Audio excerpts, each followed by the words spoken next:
નમસ્કાર દોસ્તો, સ્વાગત છે તમારું આપણી આ યુટ્યુબ ચેનલની અંદર. મિત્રો, આજે આપણે ટ્રિપલ સીની પ્રેક્ટિકલ પરીક્ષામાં પૂછાયેલા એમસીક્યુ પ્રશ્નોની ચર્ચા કરવાના છીએ. આ ભાગની અંદર આપણે ફક્ત 25 એમસીક્યુ પ્રશ્નો લીધેલા છે. બાકીના ભાગની અંદર આપણે બાકીના પ્રશ્નોની ચર્ચા કરીશું. તો પ્રશ્ન નંબર 1, વર્ડમાં ફોર્મેટિંગ ટૂલમાં મહત્તમ ફોન્ટની સાઇઝ કેટલી હોય છે? તો એના આપણને 4 ઓપ્શન આપેલા છે. એની અંદર 50, બીની અંદર 60, સીની અંદર 72 અને ડીની અંદર 78. તો સાચો જવાબ છે 72. પ્રશ્ન નંબર 2, સીપીયુનું પૂરું નામ જણાવો. Option A central progress unit, option B control processing unit, option C control progress unit અને option D central processing unit. તો સાચો જવાબ થશે ઓપ્શન ડી. પ્રશ્ન નંબર 3, સાચું ઈમેલ આઈડી કયું છે? આપણને 4 ઓપ્શન આપેલા છે. પહેલો ઓપ્શન આપણને આપેલું છે abc@gmail.com. બીજા નંબરનો ઓપ્શન આપણને આપેલું છે abc@gmail.com. ઓપ્શન સીની અંદર આપણને આપેલું છે gmail@abc.com. અને ઓપ્શન ડીની અંદર આપ્યું છે આપણને abc@g@gmail.com. તો સાચો જવાબ થશે ઓપ્શન બી. ચોથા નંબરનો પ્રશ્ન છે abc@gmail.comમાં એબીસી શું છે? આપણને જે @ આગળ આપ્યું એબીસી એ શું છે? તો અહીંયા તમને 4 ઓપ્શન આપેલા છે. Option A domain name, option B user ID, option C user name, option D browser name. તો સાચો જવાબ આવશે યુઝર આઈડી. પ્રશ્ન નંબર 5, abc@gmail.comમાં જીમેલ શું છે?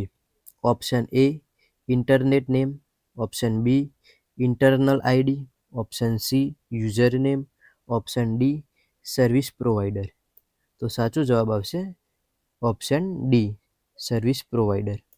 પ્રશ્ન નંબર 6, ઈમેલમાંથી ડિલીટ કરેલ ઈમેલ ક્યાં રહે છે, એટલે કે કઈ જગ્યાએ સ્ટોર થાય છે? તો એના આપણને 4 ઓપ્શન આપેલા છે. Option A trash, option B recycle bin, option C restore અને ઓપ્શન ડી ઇનબોક્સ. તો સાચો જવાબ આવશે ઓપ્શન એ ટ્રેશની અંદર. પ્રશ્ન નંબર 7, સીપીયુમાં કેટલા વોલ્ટેજની જરૂર પડે છે? તો option A 8, option B 10, option C 12 અને ઓપ્શન ડી 15. તો સાચો જવાબ આવશે ઓપ્શન એ 8. પ્રશ્ન નંબર 8, એક ઈમેલ કેટલા લોકોને મોકલી શકાય છે? તો ઓપ્શન એ એક જ વ્યક્તિને મોકલી શકાય, ઓપ્શન બી 5 કે 10 વ્યક્તિને મોકલી શકાય, ઓપ્શન સી એક સાથે ઘણા વ્યક્તિને અને ઓપ્શન ડી ઉપરનામાંથી એક પણ નહીં. તો સાચો જવાબ આવશે ઓપ્શન સી એક સાથે ઘણા બધાને. એટલે કે એક જ મેલ આપણે એકવાર ટાઈપ કર્યો હોય તો ઘણા બધાને મોકલી શકતા હોઈએ છીએ. પ્રશ્ન નંબર 9, ઈમેલમાં કમ્પોઝ કરવાથી શું થાય છે? ઓપ્શન એ નવું ઈમેલ આઈડી બનાવી શકાય, ઓપ્શન બી નવો ઈમેલ મોકલી શકાય, ઓપ્શન સી ઈમેલને ડિલીટ કરી શકાય અને ઓપ્શન ડી ઉપરનામાંથી એક પણ નહીં. તો સાચો જવાબ આવશે ઓપ્શન બી નવો ઈમેલ મોકલી શકાય. કમ્પોઝ કરીને નવો ઈમેલ આપણે લખી શકતા હોઈએ છીએ. પ્રશ્ન નંબર 10, ઈમેલમાં સીસીનો અર્થ શું થાય છે?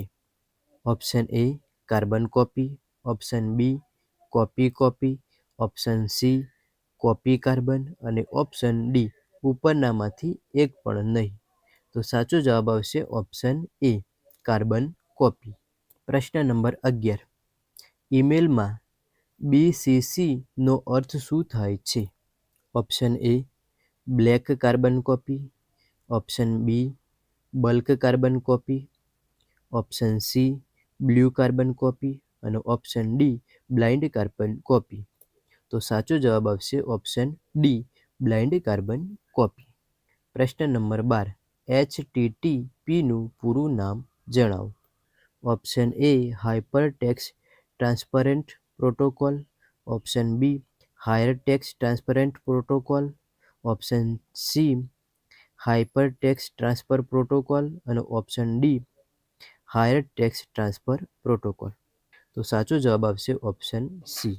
પ્રશ્ન નંબર 13. વર્ડમાં F8 કી 3 વાર પ્રેસ કરવાથી શું સિલેક્ટ થશે? Option A word, option B a sentence, option C paragraph અને ઓપ્શન ડી ડોક્યુમેન્ટ. તો સાચો જવાબ આવશે ઓપ્શન બી સેન્ટેન્સ. પ્રશ્ન નંબર 14. રોમનું પૂરું નામ જણાવો.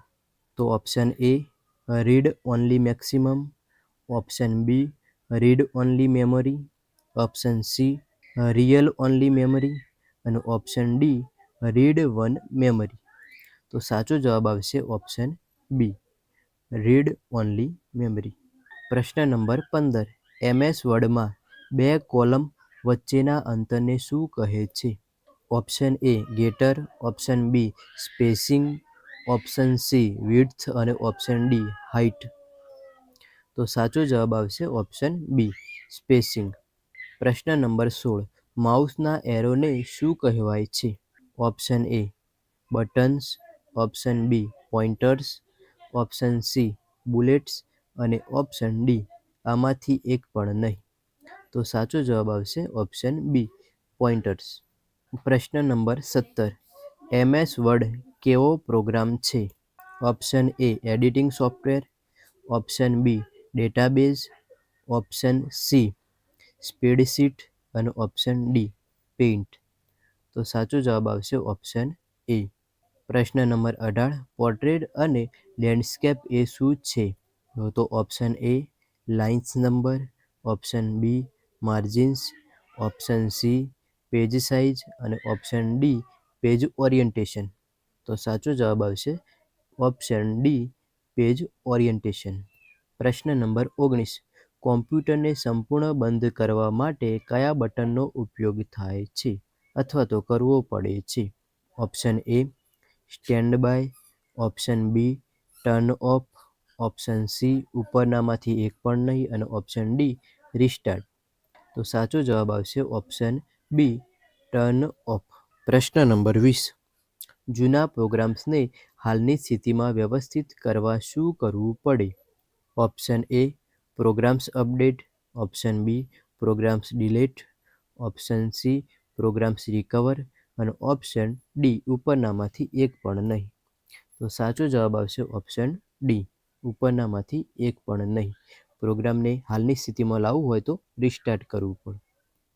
પ્રશ્ન નંબર 21.